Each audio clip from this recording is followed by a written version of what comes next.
제가 몇 년 전에 영국 런던에 있는 한인교회에서 부흥회를 했습니다. 근데 식사 시간에 그 서재에 있는 잡지 하나가 눈에 들어왔어요. 거기에 기사 제목이 떠 있었어요. 암흑의 바둑 구단, 우리나라에 이름만 대면 아는 모든 바둑계의 타이틀을 다 갖고 계신 그분의 이름을 대면서 암흑의 구단 부활할 수 있을까? 너무나 눈에 띄어서 그냥 읽어봤어요. 그랬더니 쭉 그분의 이력을 얘기하면서 기자는 아마도 내 생각에는 부활을 못할 것 같다. 저는 이 말씀을 준비하면서 그 기사를 읽었던 기억이 나면서 아마 그분이 오늘 이 All for One 메시지를 듣는다면 아마 부활할 수 있지 않을까 하는 생각을 했습니다. 네. 오늘 제가 택한 본문은 사도행전 2장 36절입니다. 그런즉 이스라엘 온 집이 정령 알지니 너희가 십자가에 못 박은 이 예수를 하나님이 주와 그리스도가 되게 하셨느니라 하니라. 이 말씀은 베드로가 최초로 성령 받고 한 설교죠. 십자가와 부활의 예수에 관한 이 메시지를 전했을 때 3,000명이나 되는 사람이 그 앞에서 우리는 어찌할꼬 거꾸러지면서 예수 앞에 나오는 역사가 일어났었습니다. 십자가 부활의 복음은 수많은 개인과 도시와 나라를 변화시켰다는 것이 2000년 역사 동안 수많은 그 증거가 있죠. 왜 십자가는 그렇게 능력이 있을까요? 십자가는 온 우주의 질서를 통째로 바꾼 놀라운 역사가 일어난 것이며 작게는 나 하나, 나 자신의 모든 본질을 뒤바꿔 놓은 것이 이 십자가입니다. 그래서 바울은 나는 십자가 외에는 아무것도 알지 않기로 작정했다. 이 더 크로스란 말은 라틴어 더 크룩스에서 나온 말인데 본질이라는 뜻입니다. 그래서 모든 교회마다 십자가 밑에 있는 이유가 본질이기 때문에 그렇죠. 또 십자가가 전해주는 메시지는 어마어마합니다. 예수의 십자가의 보혈로 죄 사함, 또 막힌 담을 허물어서 하나님과의 원수된 관계가 화목하게 됨. 수많은 게 있지만 오늘 저는 예수님이 마지막으로 하셨던 다 이루었다. 테텔레스타, 이 말은 로마 전쟁 용어입니다. 그 당시에 로마 군인들이 전쟁을 하면 그 당시에 최고 사령관들은 언덕 위에 올라갑니다. 그 밑에서 군인들이 싸우는 모습을 보다가 이제 전세가 이겼다 싶을 때 장군이 외쳤던 것이 다 이루었답니다. 그러면 이제 막 적들은 그 소리에 도망가기 시작하고 아군들은 승승장구하면서 완전히 전쟁을 끝내버리는 의미가 있었던 거죠. 맞습니다. 예수님이 십자가에 높이 올라가셔서 온 우주를 보라보시면서 다 이루었다 하신 말씀은 내가 이 세상 임금인 사탄을 이겼다라는 얘기입니다. 십자가 밑에 교회가 있는 이유는 내가 이겼으니 너희도 이긴다라는 그런 선포이기도 하죠. 이 십자가는 이렇게 온 우주의 질서를 바꿔버린 거시적인 의미도 있지만 나 하나, 즉 아담의 본성을 이어받은 우리의 그 옛사람을 완전히 죽여버린 장소이기도 합니다. 로마서 6장 4절에 보면 예수 그리스도와 함께 우리가 장사되었다. 5절에 보면 예수의 죽음에 우리가 연합되었다라는 것이죠. 내 본성이 예수와 함께 죽었고 그리고 그 십자가를 우리가 항상 생각하고 항상 바라볼 때 내가 아무리 악한 본성을 갖고 있다 할지라도 그것이 점점 예수 그리스도의 형상으로 닮아가게 하는 능력, 그게 십자가 안에 있기 때문에 이 십자가는 모든 교회마다 달려져 있고 세상을 바꾸는 능력, 또 나 하나를 바꾸는 능력이 이 십자가에 있다는 의미이죠. 그래서 이 십자가가 전해지는 것마다 놀라운 변화가 일어나고 십자가 부활은 동전의 양면입니다. 그래서 십자가와 부활은 동시에 강조돼야 되죠. 부활은 예수님께서 부활하심으로 사탄의 무기인 사망을 사망시킴으로 온 세상의 새로운 주가 되신 것이죠. 로마서 14장 9절입니다. 이를 위하여 그리스도께서 죽었다가 십자가죠. 다시 살아나서 부활이죠. 그 죽은 자와 산 자의 주가 되려 하십니다. 이 세상의 왕이 되신 겁니다. 우리나라 최초의 부활절 예배 주보가 있습니다. 그 주보는 재밌게 돼 있더라고요. 문답식으로 돼 있습니다. 설교자와 회중들이 문답을 하게 돼. 마지막 질문이 이렇게 돼 있습니다. 오늘 부활절이 왜 기쁜고? 이렇게 물어봅니다. 그런데 정답이 거기 써 있어요. 그것은 우리의 큰 형님 되시는 예수 그리스도가 천하만국의 왕이 되셨기 때문입니다. 큰 형님께서 천하만국의 왕이 되신 날이 부활이죠.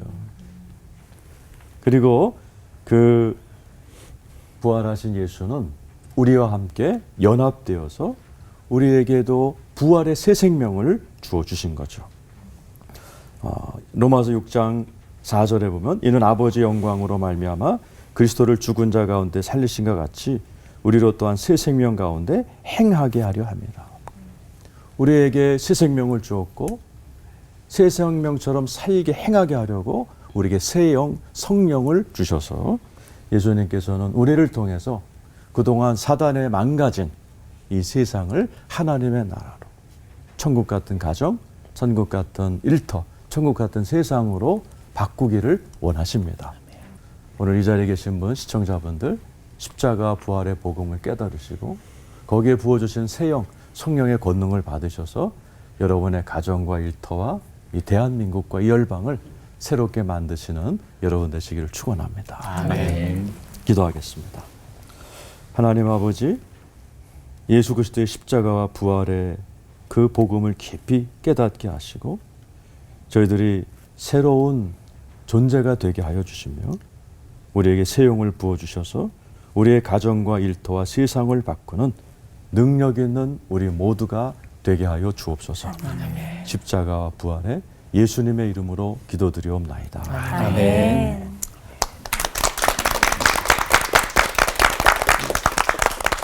복음의 핵심이 이 십자가와 부활이다.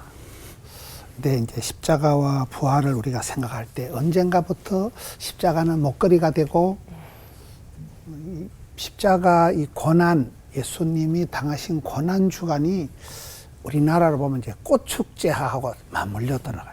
한참 꽃들이 피어나고 십자가라는 이 고난 주간이라는 게 사순절이 예수님의 그 고통 당하신 십자가를 묵상하는 게 아니고 상당히 달달하게 지나가는 언젠가부터 이제 우리의 삶 속에서 이 고난에 대한 것이 많이 희석이 되고 죄를 이기고 부활하셨다면 그 부활의 감격이 있는데 감격도 약간 무뎌지고 그런 것이 이 시대의 십자가 부활이라고 생각을 합니다.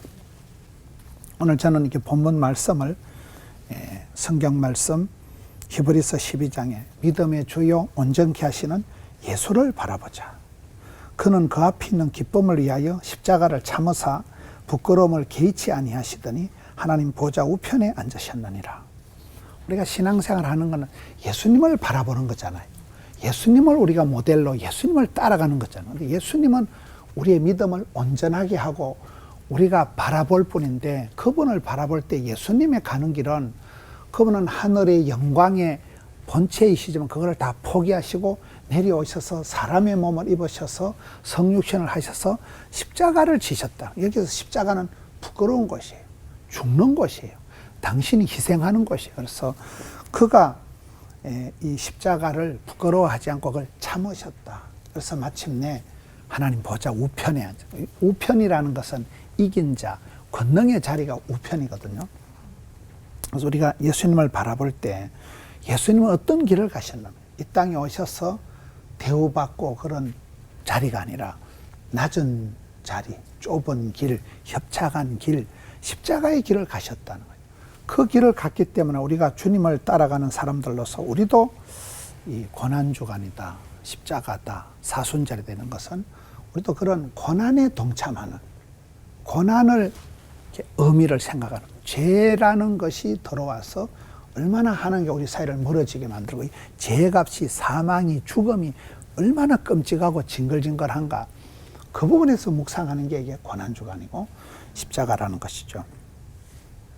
예수님께서는 이 땅에 오셔서 그런 고난의 길을 걸어가시면서 그가 찔림으로 우리가 허물을, 그가 찔림은 우리 허물 때문이고 그가 상함은 우리의 죄악 때문이고 그가 징계를 받음으로 우리가 평화를 누리고 그가 채찍에 맞음으로 우리는 나음을 받았도다. 예수님이 하늘의 미랄처럼 떨어져서 썩어지고 죽어지면서 우리가 이제 살아있는 열매가 되는 거잖아요. 예수님은 우리를 살리시기 위해서 그 죽음의 길을, 고통의 길을 감당을 하셨다. 십자가하는 것은 죽는 것이지만 하나님께서는 그 예수님을 다시 살리셔서 부활을 시켜서 하나님 보좌 우편에 앉혔기 때문에, 그래서 십자가로서는 끝나는 게 아니고 복음의 핵심은 십자가와 부활이 아까 우리 목사님 말씀처럼 동전의 양면과 같다. 고난주간이 지나고 부활절이 있는 거예요. 십자가의 죽음이 있을 때 죄 문제를 예수님께서 십자가상에서 단번에 해결해 주심으로 이제는 예수를 믿는 사람은 누구든지 산자가 되는 거예요. 부활의 열매가 되는 거예요. 그래서 우리는 예수님을 바라볼 때 우리 예수님은 이 땅에 오셔서 꽃길을 걸어가신 분이 아니고 낮은 길, 좁은 길, 십자가의 길을 걸어가시면서 당신이 세상 죄를 지고 가는 하나님의 어린 양이 되셔서 이를 다 감당을 하시고 그가 사망, 흑암, 죽음, 어둠의 권세를 이기시고 살아나시기 때문에 부활이 되셨기 때문에 이제는 누구든지 예수를 믿는 사람은 이 복음의 핵심 십자가가 이 부활이 나의 것이 되면서 우리도 이제는 세상을 이기고 사탄 마귀를 이기고 모든 죽음, 흑암, 어둠의 것을 이긴 자가 된다. 그래서 이게 십자가 부활의 영광이 위대하신 것이 된다. 우리는 이 시대에도 아사교회생, 아생교회사 이런 말이 있어요. 내가 하늘의 미랄처럼 떨어져서 죽어야 교회가 사는 거예요. 자존심이 시퍼렇게 살아있고 고집 부리면 안 되는 거예요. 십자가는 내가 죽는 것이야. 나를 그곳에 내 모든 정욕과 욕심과 이걸 죽이는 곳이 십자가입니다. 십자가를 통과한 사람은 하나님께서 그 사람을 다시 살려주신다. 복음은 두나미스, 능력이라. 다이아나마이트가 폭발하듯이 십자가의 길을 걸어가는 사람은, 부활의 영광을 맛보는 사람은 복음은 능력이 있기 때문에 모든 우리를 하나님께서 멀어지게 하는 죄의 값, 사탄 마귀의 괴계를, 공작을 이기게 하는 부활의 권능을 맛본 사람은 현실 속에서도 다시 살아나는, 회복이 되는, 일어나는 승리의 계가를 부르는 그런 이 복음은 십자가와 부활이 핵심이다. 우리는 십자가의 길을 걸어가면서 부활의 영광을 맛보는, 어떤 어려움이 있어도 우리는 다시 살아났네, 이겼네, 승리의 계가를 부르는 십자가 부활의 정인이 되는, 동참을 하는 우리 모든 성도님들 되시기를 축원합니다. 아멘. 자비로우신 주님 감사합니다. 독생 성자를 보내어 주셔서 세상 죄를 지고 가는 하나님의 어린 양 삼아 주시고 십자가상에서 이 모든 죄의 문제를 단번에 해결하게 해주시니 감사합니다. 이제는 주를 따라가는 저희들, 고난의 길을, 십자가의 길을, 이 길을 걸어가면서 마침내 흑암의 권세, 어둠, 사망, 무덤을 이기고 승리의 계가를 부르며 주와 함께 보좌 우편으로 나아가는 저들 되게 하여 주시옵소서. 아멘. 예수님 이름으로 기도하옵나이다. 아멘. 아멘.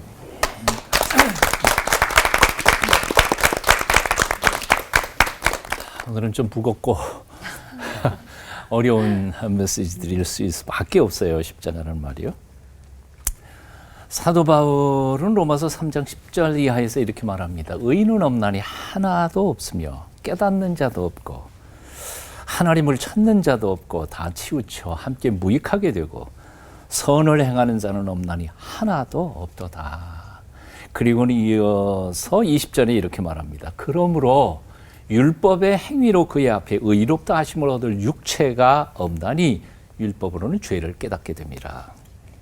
그러면서 이제 결론을 맺죠. 21절 이하에 이제는 율법 외에 하나님의 한 의가 나타났으니 율법과 선지자들에게 증거를 받은 것이라고 예수 그리스도를 믿음으로 말미암아 모든 믿는 자에게 미치는 하나님의 의인이 차별이 없느니라.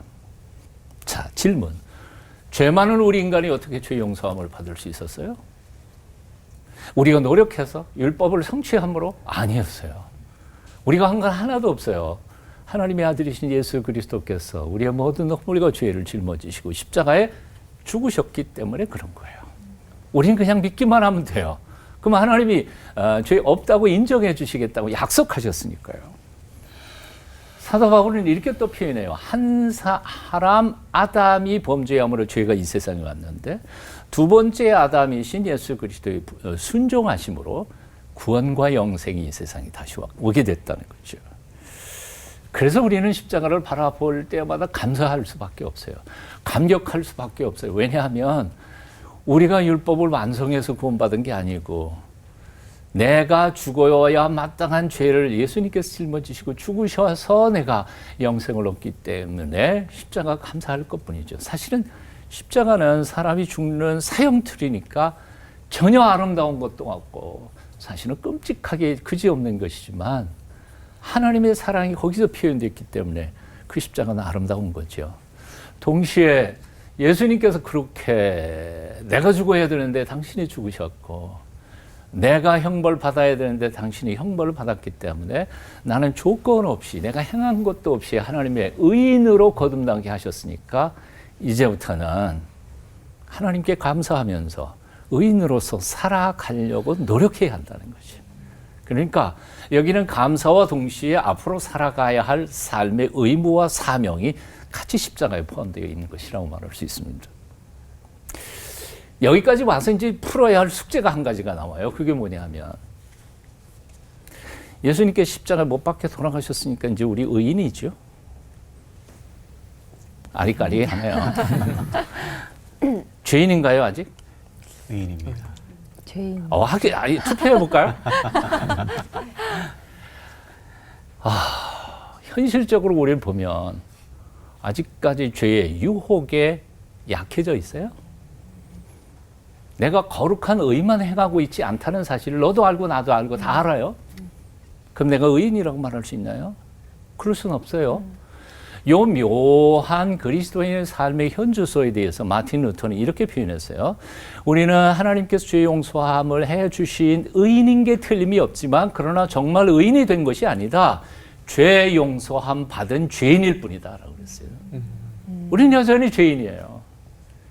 우리는 아마 죽어 하나님 나라 들어가기 전까지 여전히 죄의 유혹에 노출되어 있는 자유롭지 못한 인간들이 된 것이죠.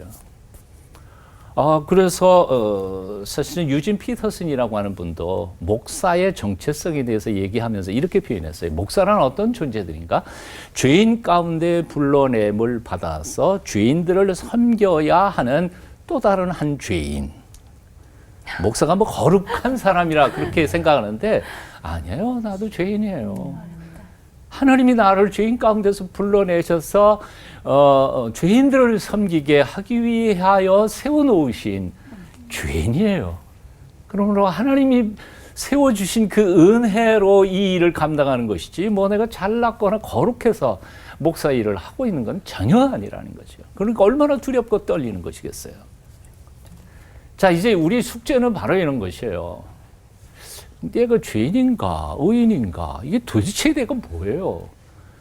예수 믿고 거듭난 나는 부활의 주님과 함께 승리하면서 죄를 이기고 살아야 되는 게 마땅한 것 알고 있는데 나는 여전히 죄를 짓고 있단 말이에요. 이거 어떻게 해야 되는 거예요? 이것에 대해서 사도 바울이 고민했을까요? 안 했을까요? 했죠. 당연히 했죠. 사도 바울은 이렇게 말해요. 로마서 6장 3절 4절에 보면 이렇게 말해요. 무릇 그리스도 예수와 합하여 세례를 받은 우리는 그의 죽으심과 합하여 세례를 받은 줄을 알지 못하느냐. 그러므로 우리가 그의 죽으심과 합하여 세례를 받음으로 그와 함께 장사되었나니. 우리는 죽었어요. 이는 아버지의 영광으로 말미암아 그리스도를 죽은 자 가운데서 살리심과 같이 우리로 또한 새 생명 가운데서 행하게 하려 하심이라. 세례라는 이 의식을 가지고 사도 요한은 우리들의 삶의 정체성, 삶의 모습에 대해서 설명한 거예요. 세례란 뭘까요? 예수님하고 함께 죽는 행위죠. 그리고 예수님과 함께 더불어 살아가는 행위입니다. 사실은 2000년 전에 침례라고 하는 것은 이런 거죠. 물속으로 들어가면서 침례를 받으면서 물속으로 들어가면서 예수님께서 나와 함께 십자가에 죽으셔서 저도 옛사람이 이제 죽어 장사 지냅니다. 흙 속에 묻어버리면 살 수가 없잖아요. 그러니까 물속으로 들어가는 거예요. 저 이제 죽습니다. 그리고 물속에서 나오면서 뭐예요? 3일 후에 예수님 부활하신 것처럼 저 이제부터는 주님 안에서 새롭게 태어난 새 사람으로 삽니다. 이게 세례의 의미예요. 지금은 물론 침례 안 하고 물로 이렇게 조금만 해도 의미는 똑같은 거죠. 그래서 로마서 6장에서 사도 바울은 이 엄연한 사실에 근거해서 뭐라고 말하는 거 아니? 로마서 6장 10절 11절에요. 그가 죽으심은 죄에 대하여 단번에 죽으시며 그가 살아계심은 하나님께 대하여 살아계심이니 이와 같이 너희도 너희 자신을 죄에 대하여는 죽은 자요 그리스도 예수 안에서 하나님께 대하여는 살아있는 자로 기억나세요? 따라해 보십시오. 여길지어다. 여길지어다. 오늘 그래서 설교의 제목은 그거예요. 여길지어다. 뭐라고 선포하는 거 아니? 죄에 대하여는 넌 죽었어. 그리고 자기 자신에게 선포하라는 거예요. 넌 임마 주님하고 십자가 못 박혀 죽었어. 내 욕망이 아직도 살아나서 자꾸 뭐라 그러는데 넌 죽은 놈이야. 죽은 자를 여겨. 넌 죽었어. 다시 살아나지 마. 그걸 항상 선포하면서 죽은 자처럼 살아가도록 노력하고 훈련하라는 거예요. 그리고는 아직은 완벽한 부활의 새 피조물로 사는 것 같지 않지만 부활하신 주님과 함께 대하여 주님께 대하여 넌 살아있는 새 피조물이야. 고린도후서 5장 17절에 있는 말씀처럼 너는 새 사람이야. 결코 옛 사람처럼 살아서는 안 될 거룩한 존재야. 선포하면서 그렇게 살아가는 거예요. 여길지어다. 이게 중요한 거예요. 나 아직도 살아난 것 같지 않아. 그래도 여겨.